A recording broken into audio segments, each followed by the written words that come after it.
தமிழக வாக்காளர் பெருமக்களே, என் தமிழ் இன சொந்தங்களே, உங்கள் யாவருக்கும் பெருந்தலைவர் காமராஜர் நாமத்திலும் தமிழர் தந்தை ஆதித்தனார் நாமத்திலும் மாபெரும் கராத்தே சொல்லி நாமத்தில் முதற்கண் வணக்கத்தை தெரிவித்து, எத்தனையோ ஆண்டுகள் போராட்டங்கள் நடத்தியும் நமது சமுதாயம் எப்படியெல்லாம் பாதிக்கப்படுகின்றன என்கின்ற ஒரு உண்மையை உரைத்து, நம்முடைய சமுதாயத்துக்கு விரோதியாக இருக்கின்ற அந்த ஆட்சி மறுபடியும் வரும் என்றால் நாம் எந்த வகையில் பாதிக்கப்படுவோம் என்பதை இந்த நேரத்தில் கூறிக்கொள்ளவே நான் உங்கள் முன்பாக வந்திருக்கின்றேன். உங்களுக்கு நன்றாக தெரியும், எத்தனையோ ஆட்சிகள் வந்தாலும் கூட எடப்பாடி என்கின்ற ஒரு துரோகியுடைய ஆட்சியில்தான் நம் இன மக்கள், நம்முடைய சமுதாய மக்கள் அதிக அளவு பாதிக்கப்பட்டது. அது சமுதாய மக்களாக இருந்தாலும் சரி, காவல்துறையிலும் கொலை செய்யப்பட்டார்கள். இதில் என்ன ஒரு வேடிக்கை என்றால், இவ்வளவு கொலைகளுக்கும் நீதி கேட்டும் ஒன்று கூட கொடுக்கவில்லை இந்த எடப்பாடி அரசு. இந்த காமராஜர் ஆதித்தனார் கழகம் அத்தனைக்கும் போராட்டம் நடத்தியிருக்கிறது, ஆர்ப்பாட்டம் நடத்தியிருக்கிறது, மனு கொடுக்கப்பட்டிருக்கிறது. குறிப்பாக மறைமலை நகரில் வீட்டு வாசலில் வியாபாரியாக நம்முடைய தமிழ் சமுதாய மக்கள் இன்னொரு மாற்று சமுதாயத்தை வெட்டி படுகொலை செய்யப்பட்டார். அதற்கு நடவடிக்கை எடுக்கவில்லை. நாங்கள் தாம்பரத்தில் மாபெரும் ஆர்ப்பாட்டம் நடத்தினோம், கைது செய்யப்பட்டோம். என் அருமை தம்பி ஸ்டீபன் நாடார் கூட அதில் மிகவும் முஸ்தீப் எடுத்தார்கள். இதை ஏன் நான் சொல்ல விரும்புகிறேன் என்றால், உண்மை மக்களுக்கு தெரிய வேண்டும் என்பதற்காக. அதற்கு ஒரு பதிலுமே தரவில்லை இந்த எடப்பாடி அரசு. அதன் பிற்பாடு, இத்தனைக்கும் அவர் பாரதிய ஜனதா மாவட்ட செயலாளர் என்பது மிக முக்கியமான ஒரு காரியம். அதன் பிற்பாடு பெரும்புத்து பகுதியில் வீட்டில் சும்மா இருந்தவனை ஒரு சமுதாயத்துக்காரர்கள் பெரும்பத்தில் 2 திமுக காரர்களை வெட்டினார்கள். இன்னும் சும்மா இருந்தவனை வெட்டி கொலை செய்தார்கள். அதற்கும் ஒரு நீதியும் கிடைக்கவில்லை. இதற்காக நெல்லையில் 2 ஆர்ப்பாட்டங்களை நடத்தினோம், கலெக்டரிடத்தில் மனு கொடுத்தோம், தலைமைச் செயலகத்துக்கும் அனுப்பினோம், முதல்வர் எடப்பாடி பழனிசாமி இடத்தை இதை எதற்கு நான் சொல்ல விரும்புகிறேன் என்றால், எல்லா சமுதாயத்திலும் மாற்று சமுதாயத்தில் உள்ளவர்கள் இருந்தால் உடனடியாக ஓடி போய் 25 லட்சம் அப்படி என்று கொடுக்கிற இந்த எடப்பாடி, பாளையங்கோட்டையில் +2 படித்த மாணவன், அவனையும் வீட்டு வாசலிலே வெட்டி கொண்டார்கள் ஒரு சமுதாயத்தினர். அதையும் வேடிக்கை பார்த்து சிரித்தது இந்த எடப்பாடி அரசு. எல்லாவற்றிற்கும் மேலாக வள்ளியூரில் வேலை செய்த மெர்சி சகோதரி பட்ட பகலில் மாற்று சமுதாயத்தால் கத்தியால் குத்தப்பட்டு படுகொலை செய்யப்பட்டார். அந்த குடும்பம் நிர்கதியாய், அதனுடைய சகோதரன் தகப்பனாரெல்லாம் மிகவும் ஏழ்மை குடும்பத்தில் உள்ளவர்கள்.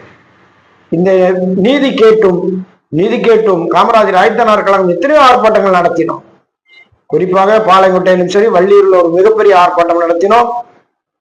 அதன் பிற்பாடு நார்வேலிலும் கிருஷ்ணங்கோயில் போலீஸ் ஸ்டேஷன், அதாவது வடசேரி போலீஸ் ஸ்டேஷன் அருகே ஒரு வெடிகுண்டு ஒரு சகோதரி மீது வீசப்பட்டது. அந்த சகோதரி ஏழ்மையான நிலையில் உள்ளவர்கள். அவருக்கு மனுவேல் ஆஸ்பத்திரியில் பாவம். அத்தனையும் சேர்த்து ஒரு மாபெரும் ஆர்ப்பாட்டமும் நாங்கள் கலெக்டர் லெவலில் நடத்தினோம், மனுக்களும் கொடுத்தோம். இதில் என்ன ஒரு வேதனைப்பட வேண்டிய விஷயம் என்றால், இதில் சம்பந்தப்பட்டவர்கள் அனைவரும் ஒரு கட்சியை சேர்ந்தவர்கள், மாற்று சமுதாயத்தை சேர்ந்தவர்கள்.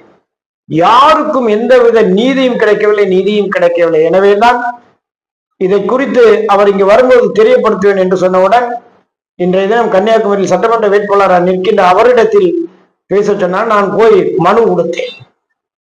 ஏனென்றால் இதில் பெரிய ஒரு வேதனைகள் அநேகம் உண்டு. நான் இதெல்லாம் கொலை செய்யப்பட்ட சில காரியங்களை தான், இதெல்லாம் காமராஜர் ஆதித்தனார் கழகம் போராடியது அத்தனையும் என்னிடத்தில் இருக்கிறது. ஆனால் ஒருவருக்கு ஒன்றும் செய்யவில்லை. எல்லாருக்கும் உச்சகட்டமாக வள்ளியூர் பகுதியில் ஏட்டு ஜெகதீசனை மணல் மாஃபியா கும்பல் வெட்டி கொலை செய்தது. நினைவில் வைத்துக் கொள்ளுங்கள், மணல் மாஃபியா கும்பல். அந்த கொலை செய்யப்பட்டவன் என்கவுண்டரும் செய்யப்படவில்லை. இன்றைய தினம் சுதந்திரமா நடைபெறும் அந்த வழக்கு என்ன நடந்தது என்றே தெரியாத சூழ்நிலையில் இருக்கிறது. உச்சகட்டமாக பணியில் இருந்த களியக்கவலையில் வில்சன் நாடார் அவர்களை சுட்டு கொண்டு விட்டு கயவர்கள் சென்றார்கள். அதையும் வேடிக்கை பார்த்ததுதான் எடப்பாடி அரசு. இதை இதற்கு நான் சொல்கிறேன் என்றால், இன்றைய தினம் சம்பவங்கள் அனைத்தும் நடக்கின்றன.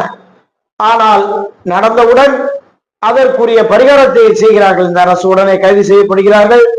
அதற்குரிய நிதியையும் கொடுக்கிறார்கள், வேலை வாய்ப்புகளை கூட கொடுக்கிறார்கள். ஆனால் எடப்பாடி என்கிற அந்த கல்மனமும் துரோகி கடுகளவு கடைசி எல்லாவற்றுக்கும் உச்சகட்டமாக சாத்தான்குளத்தில் தந்தை மகன் அந்த வழக்கு மட்டுமல்ல, எடப்பாடியின் கார் டிரைவர் சாகடிக்கப்படுகிறார். கொடநாடு கொலை, அந்த வழக்கில் உள்ள கனகராஜ் எல்லாம் போக, இதை எதற்கு நான் இந்த நேரத்தில் உங்களிடத்தில் கேட்கிறேன் என்றால், மக்களே நீங்கள் தான் நீதி தர வேண்டும். நீதியும் நிதியையும் தர வேண்டிய அந்த அரசு ஏளனமாக சொன்னது நன்றாக நினைவிருக்கும். தூத்துக்குடி துப்பாக்கி சூட்டை நான் டிவியில் பார்த்தேன் என்று சொன்னவர், சாத்தாங்குளத்தில் தந்தை மகனை அடித்து தோலுரித்த அந்த சகோதரி ரேவதி மாத்திரம் சாட்சி சொல்லவில்லை என்றால், அந்த ஏற்று ரேவதி சகோதரி அவர்களுக்கு என்னுடைய சமுதாயம் நன்றியை தெரிவித்துக் கொள்கிறேன். அவர்கள் மட்டும் இல்லை என்றால் அந்த வழக்கு குப்பையில் போடப்பட்டிருக்கும். இதே எடப்பாடி என்ன கூறினான், காய்ச்சலில் இறந்து விட்டார்கள் என்று. ஆமாம், அவருக்கு தான் காய்ச்சல், பணக்காய்ச்சல், பதவி காய்ச்சல், நமக்கல்ல. ஆகவே தமிழக வாக்காளர் பெருமக்களை நீங்கள் இந்த நேரத்தை சிந்தித்து வாக்களியுங்கள். இப்படிப்பட்ட ஜாதி வெறியனான, ஏனென்றால் எல்லாத்திற்கும் உச்சகட்டமாக ஒரு சமுதாயத்திற்கு மட்டும் இடஒதுக்கீடு செலுத்தியவன். அந்த ஒரு ஜாதி ஓட்டு போதும் என்று நினைக்கிறான். வன்னியர் சமுதாயத்தின் மீது நான் மகிழ்ந்த மரியாதை வைத்திருக்கிறவன். நான் டாக்டர் ராமதாஸ் அவர்களுடன் ஒர்க் செய்தவன். அந்த துரோகிகள் ராமதாஸ் அவர்கள் மகனுடன் சேர்ந்து கொண்டு தமிழ்நாட்டை அழிக்க பார்க்கும் இந்த துரோக கும்பலுக்கு நீங்கள் விடை கொடுக்க வேண்டும் என்று கேட்டுக்கொள்கிறேன். நன்றி. நீங்கள் உதயசூரியன் சின்னத்திற்கும் கை சின்னத்திற்கும் கூட்டணிக்கு வாக்களிக்க வேண்டும் என்று கேட்டு விடைபெற்றுக் கொள்கிறேன். நன்றி, வணக்கம்.